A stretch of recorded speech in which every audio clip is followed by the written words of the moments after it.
Before we start tonight's story, I'd love to know, where are you listening from? Drop a comment below, and if you're enjoying the stories, make sure to like and subscribe. Now, let's get comfy and dive into the darkness. The storm was relentless, its thunderclaps shaking the house as rain lashed against the windows. Jake had never minded being home alone before, but something about tonight felt off. He sat on the couch, scrolling through his phone, when the room was suddenly swallowed by darkness. The power was out. "Great," he muttered, grabbing the flashlight his mom had left on the coffee table. Its beam barely cut through the shadows as he rose to his feet. The house now eerily silent save for the storm's growls. That's when he heard it, a faint creak. His heart stopped.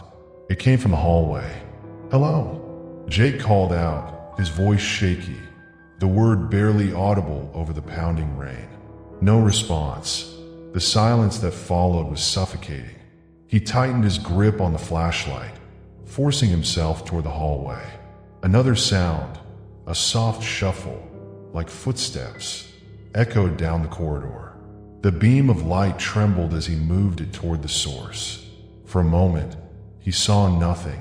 Then, out of the corner of his eye, a shadow darted across the hallway.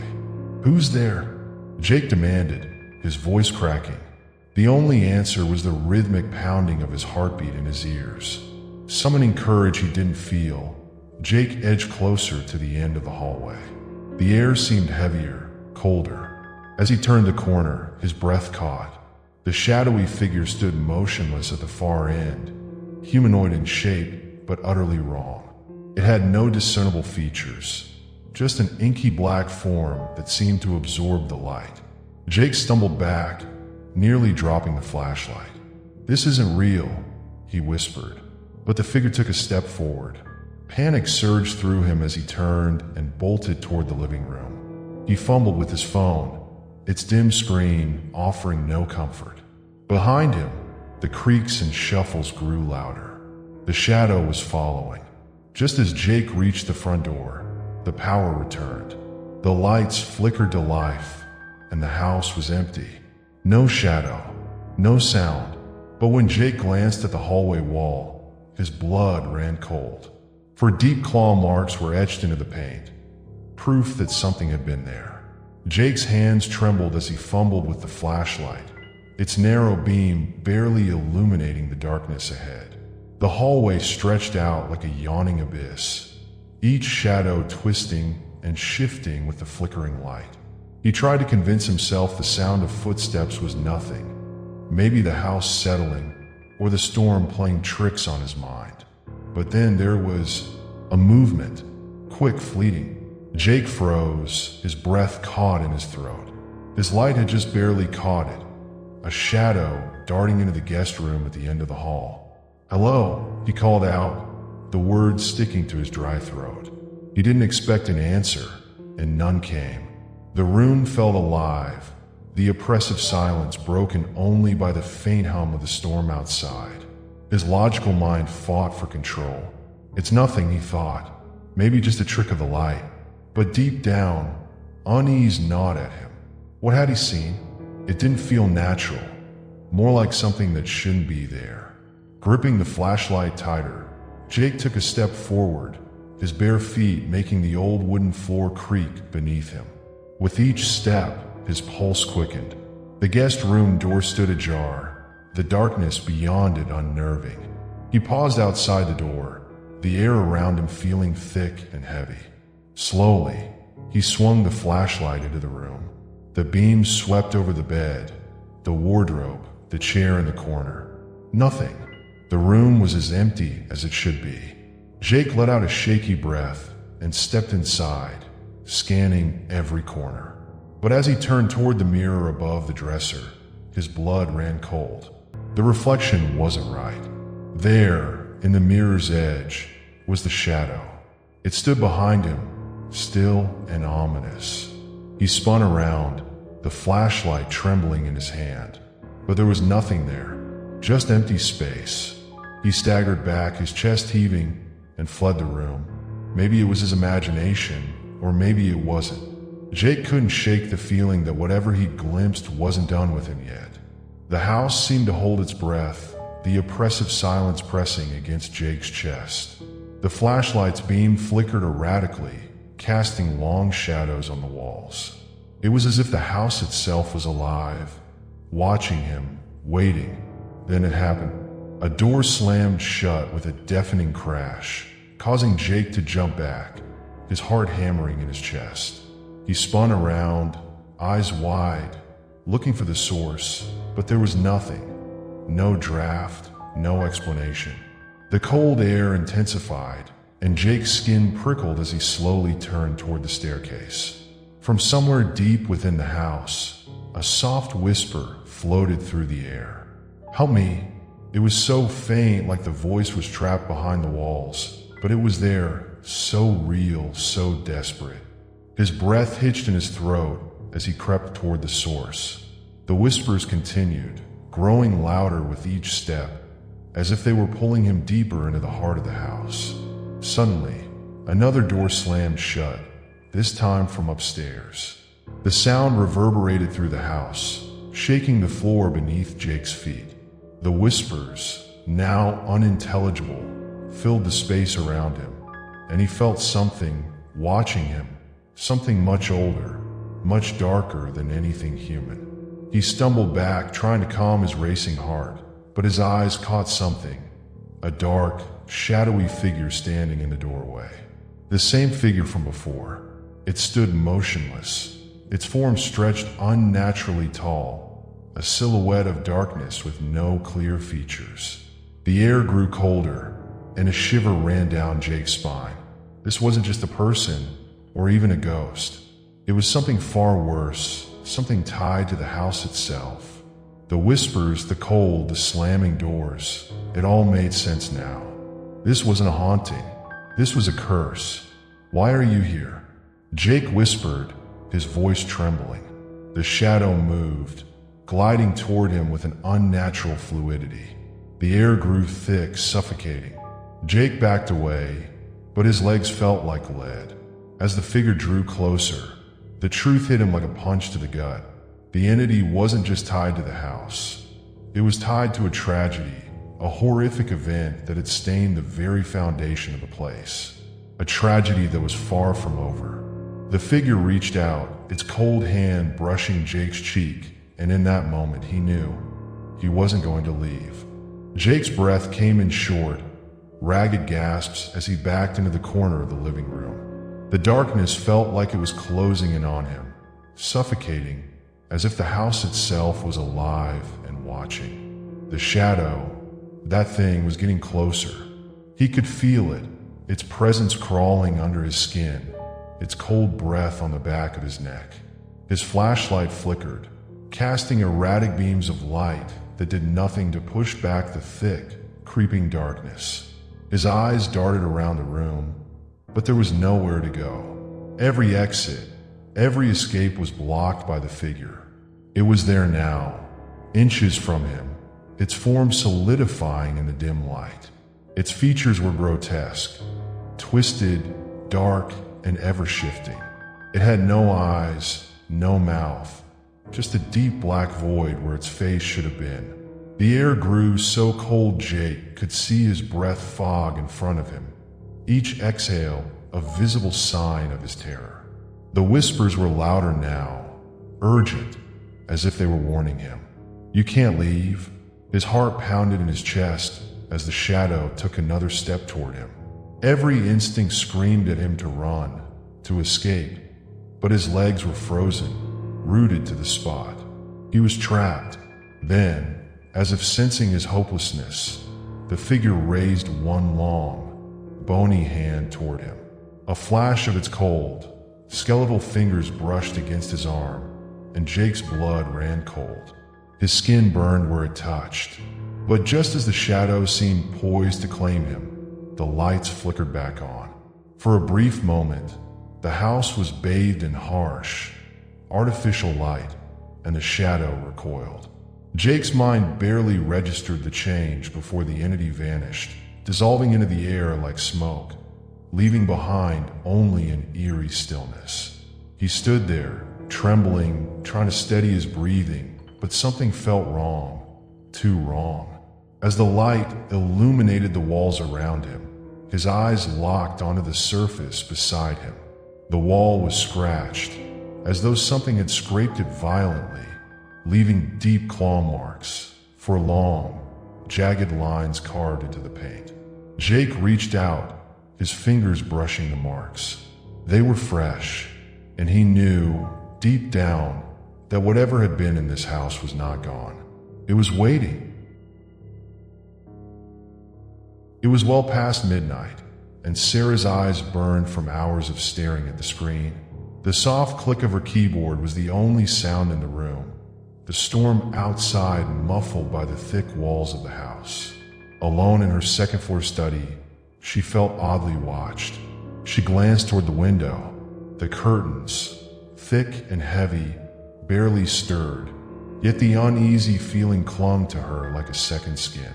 It's nothing, she thought, pushing the thought aside as she refocused on her work. But the sensation didn't fade. It lingered, persistent and chilling, like the faintest whisper at the back of her mind. Her fingers hovered over the keyboard, and she paused. It was as if the house itself was holding its breath. Sarah shifted uncomfortably in her chair, her eyes once again drawn to the window. The light from her desk lamp cast an eerie glow across the room, and for a split second, she could have sworn she saw a shape beyond the glass. Her heart skipped a beat, and she leaned forward, straining to peer through the curtains. Nothing. She breathed a sigh of relief, shaking her head at herself. Get a grip, Sarah. But the sensation only grew stronger. She was being watched. Her skin prickled, and she couldn't shake the feeling that someone was standing just outside the window waiting. She couldn't help herself. Slowly, she stood and crossed the room, drawn to the window like a moth to a flame. Her hands trembled as she reached for the curtain, pulling it back just enough to peer outside. And then it hit her, a pale face, inches from the glass. Eyes wide, hollow, unblinking. The face stared at her with an intensity that made her blood run cold. Sarah stumbled back, her breath coming in ragged gasps. Her mind raced. How could anyone have gotten so close without her hearing them? The window was on the second floor. With shaky hands, she pulled the curtains closed, her heart hammering in her chest. But as she turned to flee, she froze. The face was in the room now, behind her, reflected in the glass of the window. It wasn't outside at all. Sarah's breath caught in her throat as she glanced up from her desk. There, in the reflection of the window, she saw it. A face, pale, gaunt, eyes wide, unblinking, and staring directly at her. The face was so close to the glass, the details were unnervingly clear. Yet somehow, it felt wrong. The skin was too smooth, too still. The eyes, hollow and unseeing, seemed to pierce through the glass, as though they were looking straight into her soul. Her pulse spiked. No, it couldn't be real. She hadn't heard anyone approach, hadn't seen anyone outside when she checked earlier. But there it was, unmistakable and terrifying. The face was right there, inches from the glass, staring into the room with a chilling intensity. A cold sweat broke out across her skin. Her instinct screamed at her to move, to run, but she couldn't look away. The longer she stared, the more she felt like the face was drawing her in, pulling her closer. In a panic, she sprang from her chair, fumbling with the lock on the door. She had to get out of the room. Her mind raced, her thoughts jumbled and frantic. Is someone outside? Is this a prank? But when she threw the door open, there was no one in the hallway. The house was eerily silent. Terror gripped her as she rushed to the window, her hands shaking as she threw open the curtains. She scanned the yard outside, but there was nothing. No figure standing outside, no sign of anyone nearby. The area was bathed in the pale light of the street lamp, empty and still. Her heart hammered in her chest as she checked again, her breath coming out in sharp bursts. The face had disappeared, but the nagging feeling of being watched didn't go away. With trembling hands, Sarah pulled the curtains back across the window, the air suddenly thick with dread. The room felt colder, the silence now unbearable. She backed away slowly, her mind reeling. But before she could turn to leave, she caught a glimpse of something in the reflection of the window once again. The face. It was now on the inside, staring back at her from the darkened corner of the room. Morning light filtered through the blinds, but the oppressive feeling that had gripped Sarah the night before still lingered in the room. She moved toward the window, her steps slow, hesitant, as if dreading what she might find. As she pulled back the curtains, her stomach twisted. There, on the glass, were smudges, long, deliberate streaks like fingers dragging across the surface. Her heart skipped. They weren't there last night. She had checked. She had made sure. The window had been clean. Sarah leaned in closer, her breath fogging up the glass. The smudges weren't just random streaks, they were claw marks. Thin, sharp, and jagged, as if something had tried to get in. A cold shiver crawled up her spine, and she recoiled from the window, her mind racing. How could this have happened? She was sure she'd closed the curtains after seeing that face. She hadn't touched the window, but then she noticed something else. At the bottom of the window pane, deep, angry claw-like scratches marred the wood frame. Gouges so deep they could have only been made by something with terrible strength. Her hands trembled as she ran her fingers over the marks. The chill in the air deepened, and the unease that had been growing inside her reached a peak. Something was wrong, something far worse than a prank. Determined to find answers, Sarah rushed downstairs, her mind set on uncovering the truth. Her phone was still on the kitchen counter, and she grabbed it without thinking, fingers flying over the keys. She searched for anything unusual about the house, any strange occurrences, and then she found it. The reports, all from neighbors in her area, all talking about a ghostly figure that had been seen in the windows of homes just like hers. They described it as a pale, hollow-eyed figure, exactly like what she had seen. She scrolled through the stories, her stomach sinking with each word. The figure wasn't just a random haunting. It was tied to the land, to the neighborhood itself, and had been tormenting residents for years. Her hands shook as she clicked on one final article. The face, it seemed, was only the beginning. The entity had never left, and now it was coming for her. Sarah's heart pounded in her chest as she sat at her desk, the weight of the morning's discoveries still heavy in her mind. The air felt thick with dread, every creak of the house amplifying the tension in the room. She had to leave. She couldn't stay here any longer, not after everything she'd uncovered. But then, a chill swept through the room, and the hairs on the back of her neck stood on end. It was back. The face appeared again, but this time, it wasn't just a reflection in the window. No, it was in the room with her, looming in the corner, just beyond her reach. Its hollow eyes fixed on her with an intensity that made her knees weak. And then it spoke. Sarah. Her blood ran cold as the whisper of her name echoed through the room, low and guttural, like it was coming from the depths of the earth. Her breath caught in her throat as she stood frozen, unable to move, unable to scream. The voice was so familiar, yet so wrong. It wasn't just a haunting, it was personal. This wasn't some random spirit. The face slowly grinned, its lips stretching unnaturally wide, exposing teeth that were too sharp, too jagged. The voice came again, but this time, it was filled with a terrible recognition. You've always known me, Sarah. You can't escape me. You never could. Her legs buckled beneath her, and she stumbled back, scrambling toward the door. No longer caring about the mystery, the history, or the stories. All that mattered now was getting out. She burst into the hallway, the air around her thick with the presence of something that wasn't human. She dashed for the stairs, her breath shallow and panicked. But as she reached the door, the face appeared again. This time, pressed up against the glass, its unblinking eyes staring at her through the window.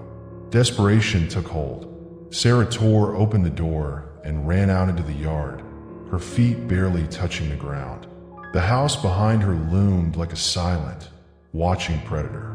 But no matter how fast she ran, no matter how far she went, the face was always there, just a step behind her. She could feel its gaze on her, could hear its whispering voice calling her name over and over. She couldn't escape.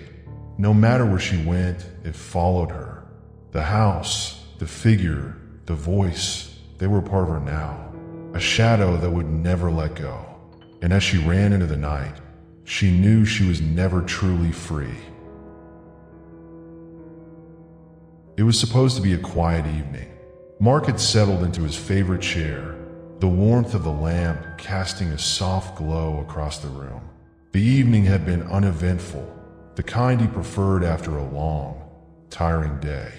He opened his book, the pages offering a familiar comfort as he lost himself in the story. But then, something unusual happened. The TV, sitting in the corner of the room, flickered on, its screen filling with nothing but static. The soft crackling sound filled the otherwise quiet air, the low buzz creating an odd tension in the room. Mark glanced over the top of his book, blinking in confusion. Must be a malfunction, he thought, setting the book down on the table. He rose from his chair and walked over to the TV, the screen crackling more intensely with every step. Stupid thing, he muttered under his breath, reaching for the remote to turn it off. As soon as he pressed the button, the screen went black, the static sound disappearing instantly. He sighed with relief, brushing it off as a simple glitch. But just as he turned to go back to his chair, the TV flickered again. The screen came to life, but this time it was different.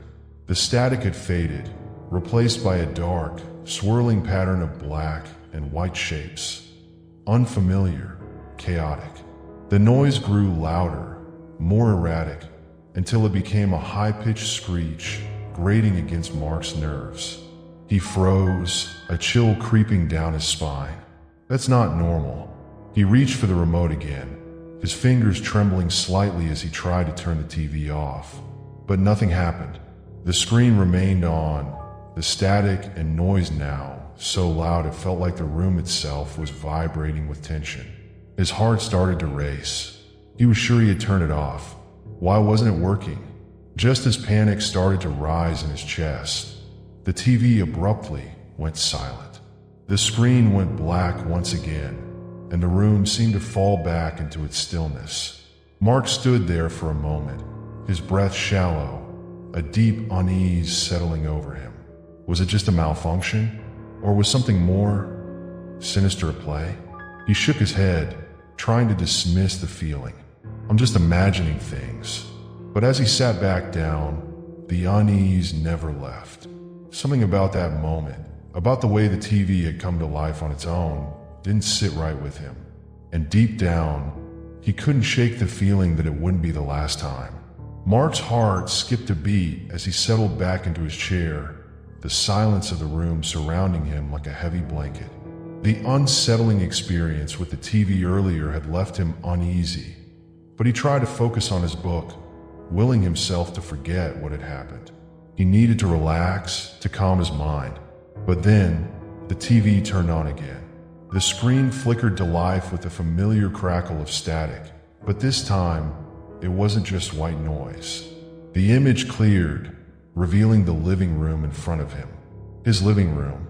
He blinked, confused. The TV was showing a live feed of the exact room he was sitting in.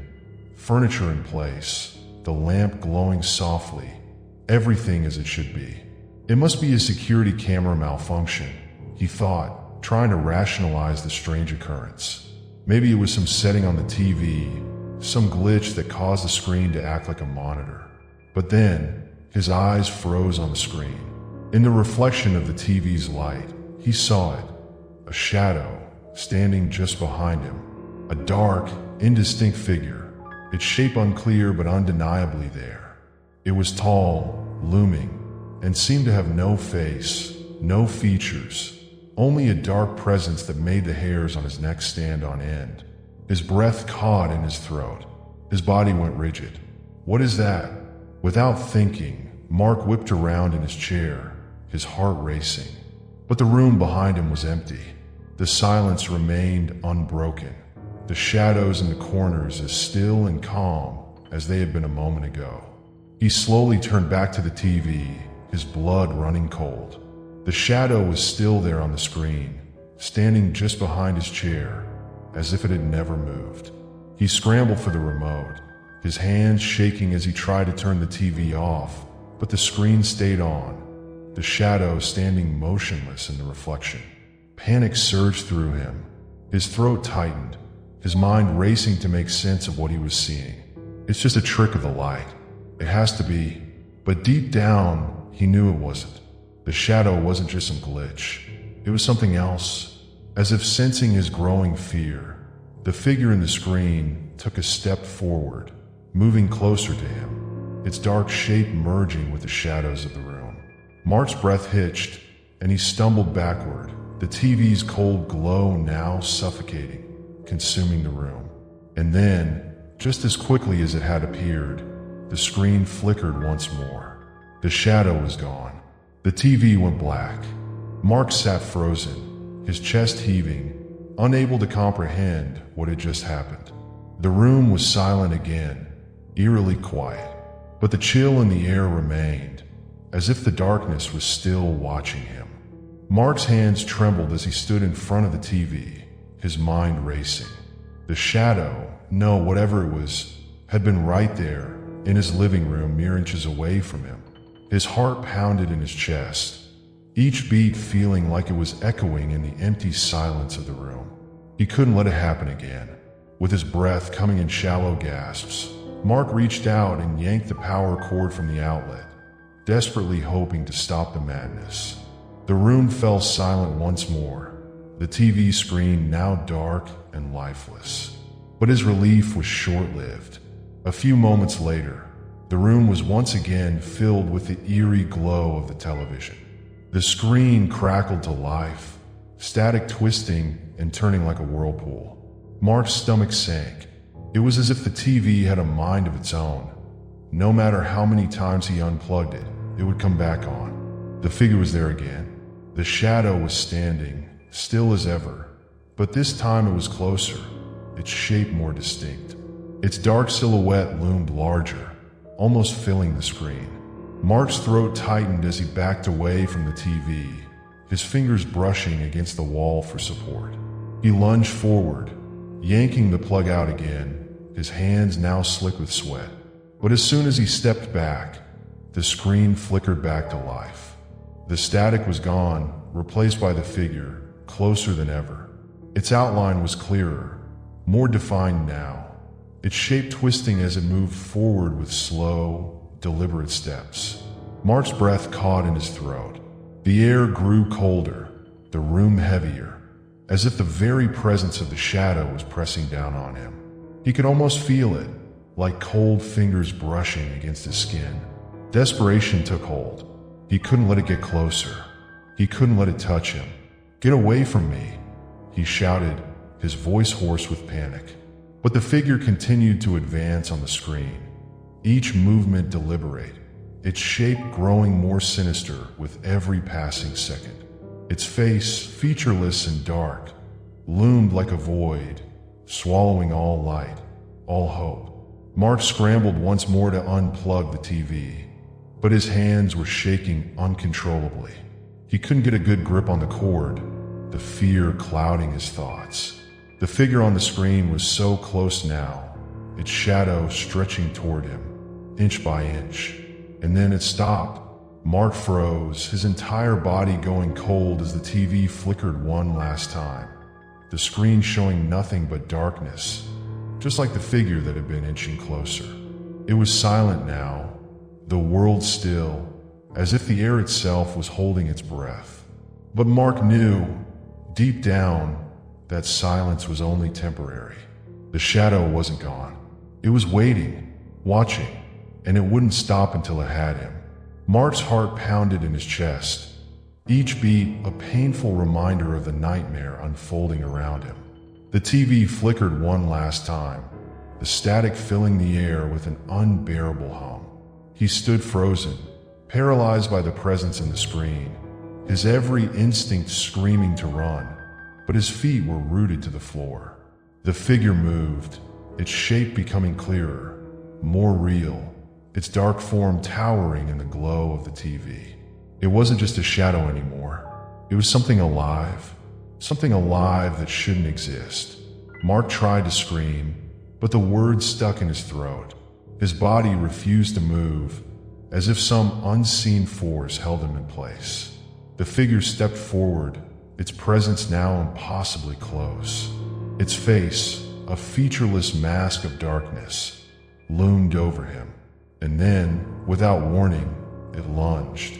Mark's scream was drowned out by the static as the figure reached out of the screen, its hands long and claw-like, grasping for him.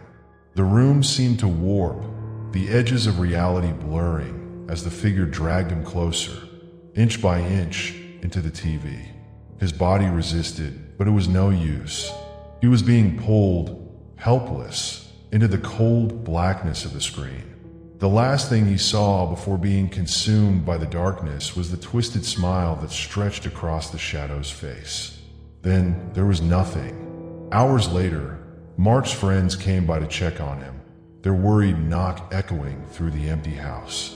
They found the front door unlocked, the lights off, and the air thick with an unsettling cold. The silence was oppressive.